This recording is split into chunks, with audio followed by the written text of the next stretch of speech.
Today we are going to learn how to divide fractions. Dividing fractions is a little different.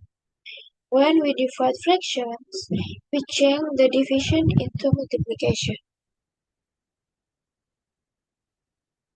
Then we flip the second fraction.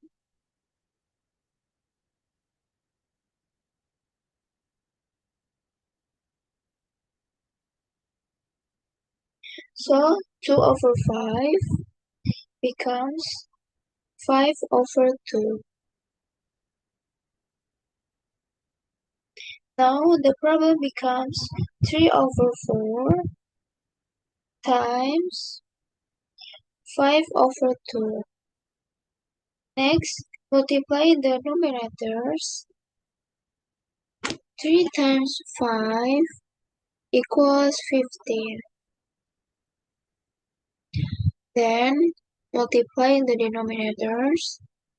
4 times 2 equals 8. So the answer is 15 over 8. This fraction can also be written as a mixed number.